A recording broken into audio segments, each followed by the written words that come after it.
Pronto. Sabes que a cor que tu querias não ficava bem no vídeo. O azul não calhava.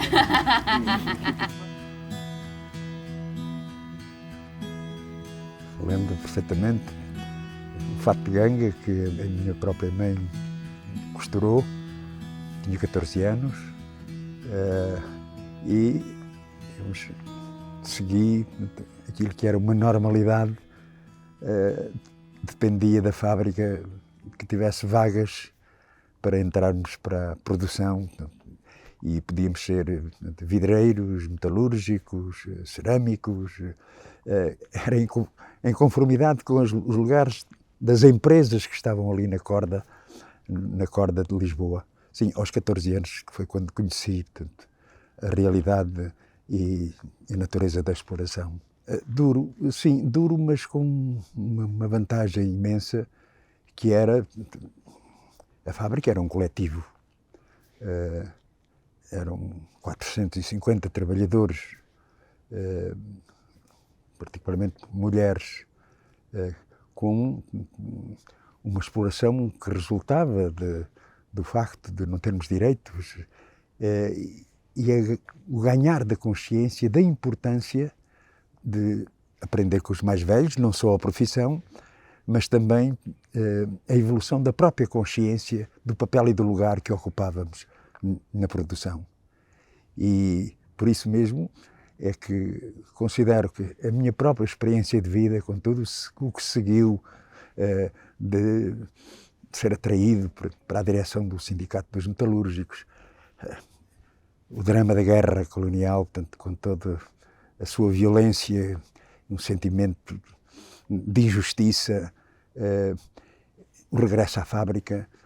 E foi digamos, essa experiência de vida que me permitiu dar um contributo ao meu partido para, digamos, através da luta, da organização, da sindicalização, ganharmos a consciência da importância de ter direitos.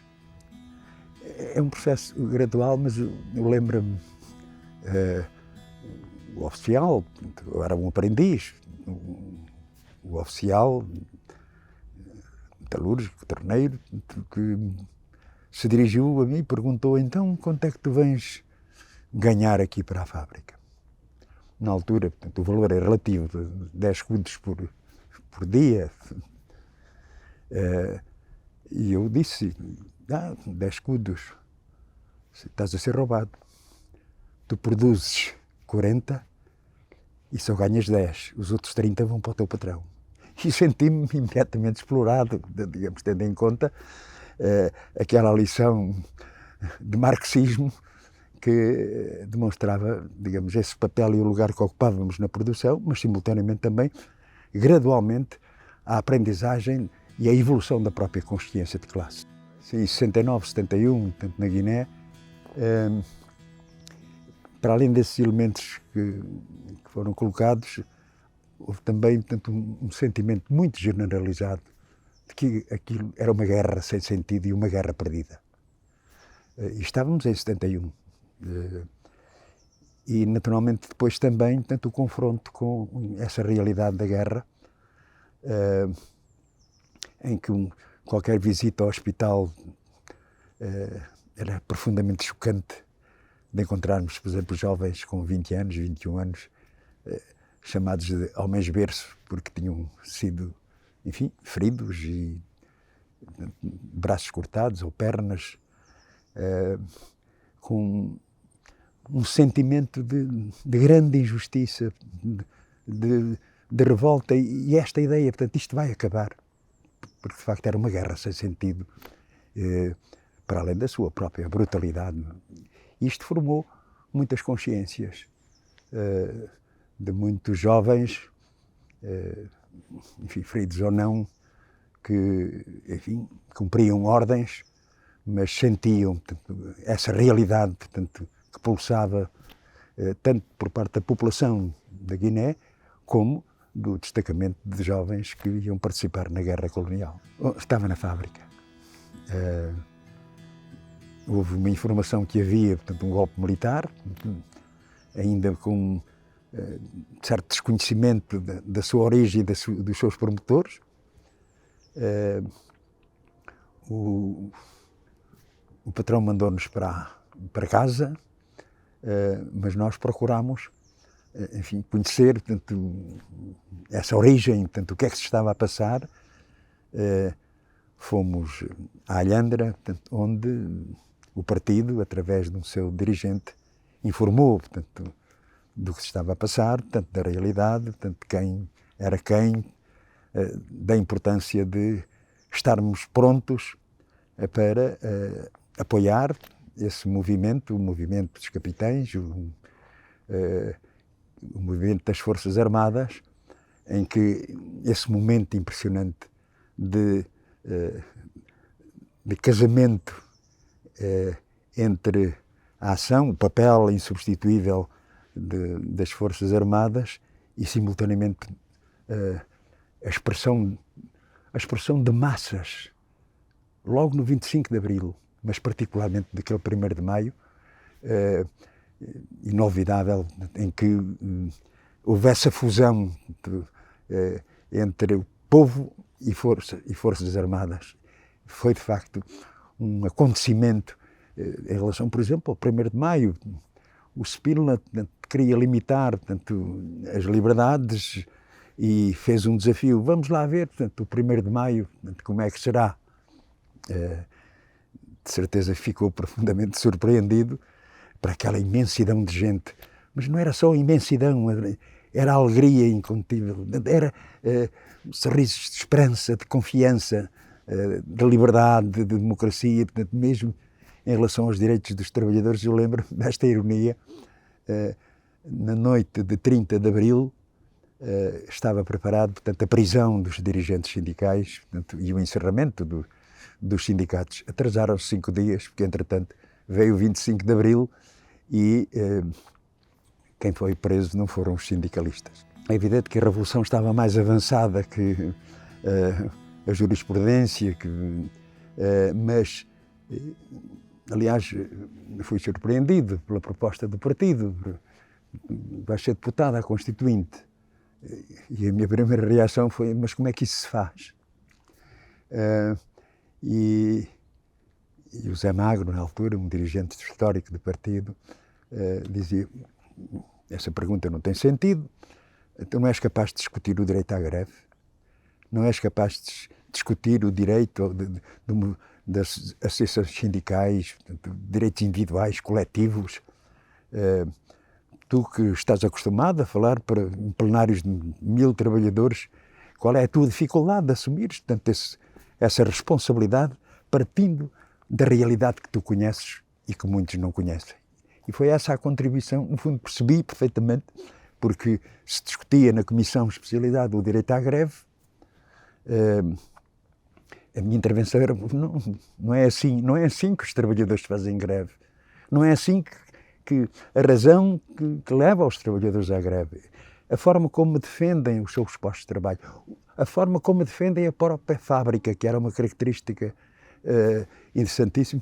Os trabalhadores eram os primeiros a considerar a importância de salvaguardar a higiene e segurança na empresa, de não permitir, por exemplo, que o forno do vidro da Covina caísse. Eram os primeiros a tomar medidas, através dos piquetes de greve, de garantia de que a fábrica continuaria sempre, portanto, a laborar quando necessário. Mas são apenas exemplos de como é que se aprende, como é que evolui a nossa própria consciência. A par, como digo, portanto, dessa experiência sindical, portanto, a aprendizagem em relação ao desenvolvimento da guerra que, entretanto, acontecia nas ex-colónias, acompanhado de uma outra ideia que considero importante. Havia um forte movimento associativo e era nas coletividades que aprendíamos a conhecer obras novas. Eu lembro-me, o primeiro livro que me ofereceram lá os meus amigos, onde fazíamos teatro, foi A Mãe do Gorky. E depois os livros do Soeiro, particularmente com aquele título dos homens que não tiveram tempo de ser meninos. Nós éramos desses, porque até aos 14 anos nós tínhamos enfim, éramos como pardais à solta, em que os pais, porque trabalhavam, não tinham tempo de cuidar de nós, de nos acarinhar. A própria escola, portanto, era uma escola fechada na altura. Lembro-me de uma pergunta do professor: o que é que queríamos ser quando fôssemos grandes? E lembro-me daquela turma toda, nenhum afirmou que queria ser doutor, engenheiro ou arquiteto. Não porque possivelmente alguns não gostassem, portanto o grande problema era o realismo com que enfrentávamos a vida, mesmo em crianças praticamente, de que o nosso destino estaria ali na corda, na Covina, ou na Fábrica da Loiça, ou na Olaio, ou na MEC. Esse era o destino que nos levava à fábrica para a aprendizagem, num tempero, portanto, e numa têmpera que nos dava, portanto, essa consciência de classe, que depois elevava-se para a própria consciência política, naturalmente, não? Porque, por exemplo, as reivindicações ali naquele ano de 74, me lembro, era melhores salários, direito à greve, liberdade, fim da guerra colonial.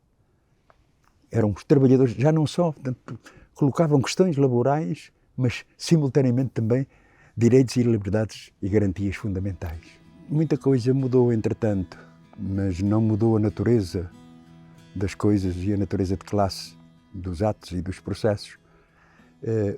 Hoje, os trabalhadores são confrontados, enfim, com uma nova realidade, com uma evolução tecnológica elevadíssima. Já não se vê, portanto, enfim, o ferreiro trabalhando em condições muito, muito difíceis.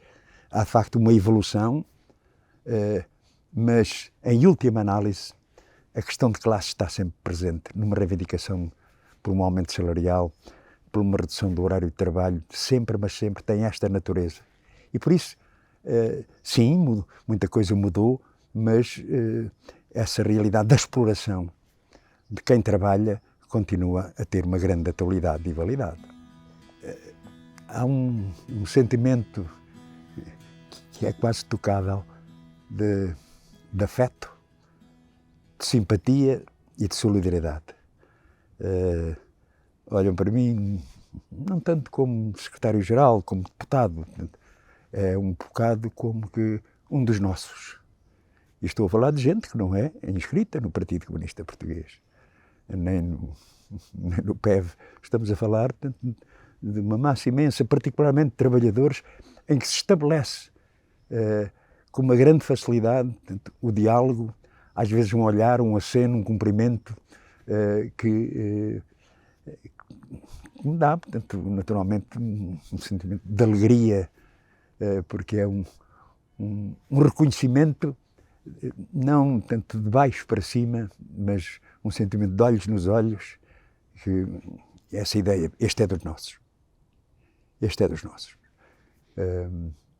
E por isso mesmo é que, quando falava da minha experiência de vida, tem, com certeza, portanto, efeitos na consciência de muita gente que não é do meu partido, mas que reconhece, digamos, reconhece as razões que nos trazem à luta, que nos levaram à Constituinte, que nos levaram à Assembleia da República, sempre tendo a fábrica como ponto de origem, em termos da própria evolução pessoal, de personalidade, de verificação dos problemas, uma grande identificação de classe para com aqueles que sofrem, particularmente que sofrem da exploração.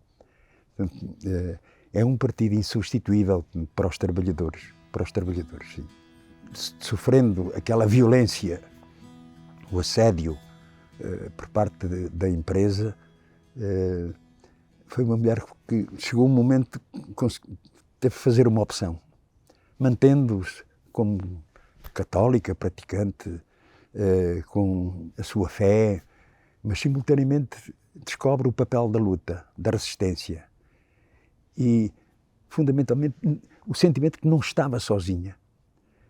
Tinha um papel a desempenhar, tanto na sua luta, tendo em conta a violência do processo que é conhecido, mas ali ainda uma pureza, portanto, uma forma tão genuína de demonstrar aquilo que ela diz naquele momento, assim, o partido. Não é porque o partido me apoia, é porque eu preciso de partido para continuar a minha luta. E eu acho que isso é bem o exemplo quando dizemos que os trabalhadores já não querem saber, enfim, da vida sindical, da vida política. Não é verdade, não é verdade. É um processo, uma evolução, tanto que se verifica. E hoje temos ali uma mulher temperada, experimentada, por razões da dureza da própria vida e da dureza da exploração. O problema, em termos de produtividade, em termos de competitividade, aquilo que a vida mostra é que há uma parte que beneficia, e estamos a falar dos grandes grupos económicos, do grande capital, que, digamos, assambarca através dos seus dividendos e dos juros a fatia de leão do resultado dessa produção e, em relação aos salários, são os mesmos que, portanto, pressionam o governo para não recuar, portanto, um cêntimo em relação aos seus objetivos, como se verificou em relação, particularmente, ao salário mínimo nacional. Portanto, num quadro de injustiças, de desigualdades, de uma repartição injusta da riqueza criada pelos próprios trabalhadores, nós verificamos este elemento que é crucial de qualquer análise, que é o capital ganha, portanto, a parte de leão, os trabalhadores é preciso ratear, nem que seja ao cêntimo, para impedir que haja valorização dos salários.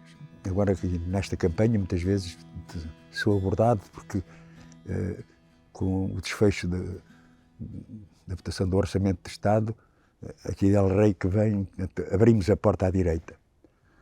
Ora, se houve coisas que fizemos, em termos de abrir portas, nós, de facto, abrimos uma porta, mas foi para a direita sair. E depois desse processo,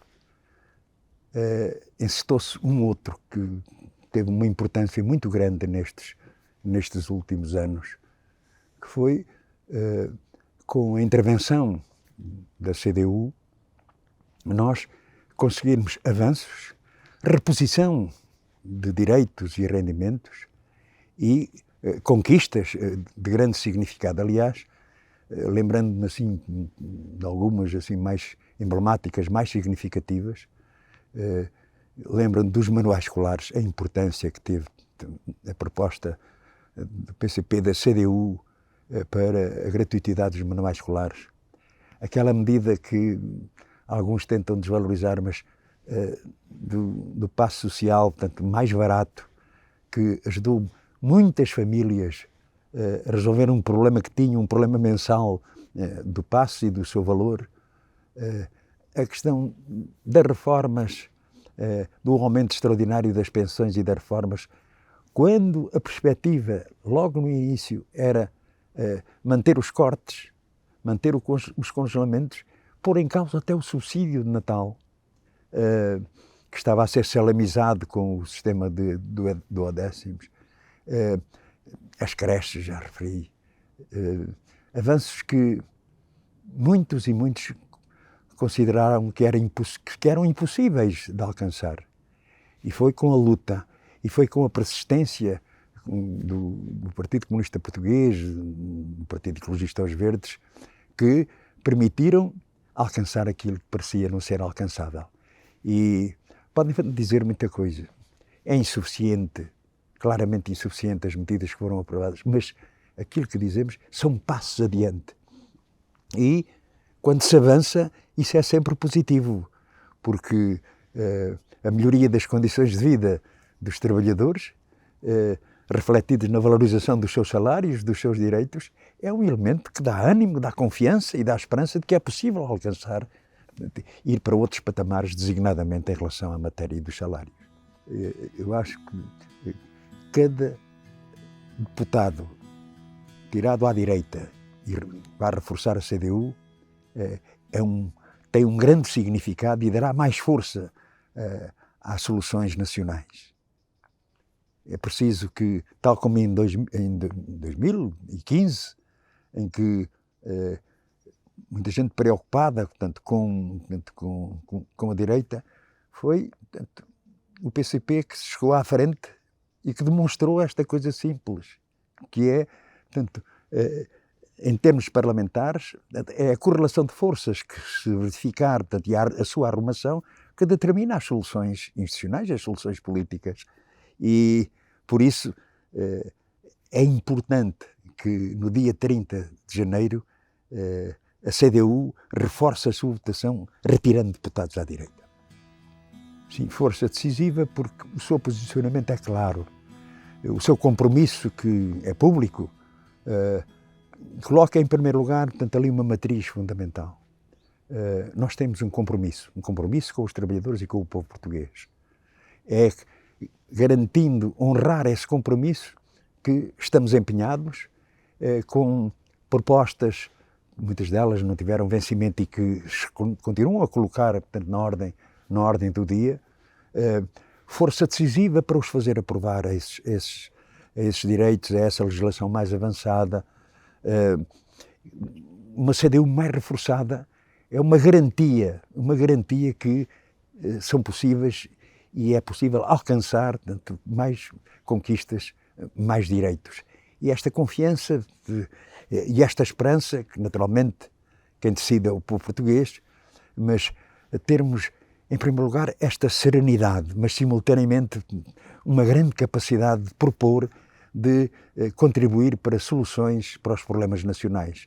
É, portanto, esta força decisiva, é o caráter decisivo desta intervenção da CDU que permitirá, com certeza, portanto, seja no plano social, seja no plano económico, seja no plano nacional, de que é possível uma vida melhor, de que é possível um país mais justo, um país que corresponda aos interesses do nosso povo e da nossa pátria.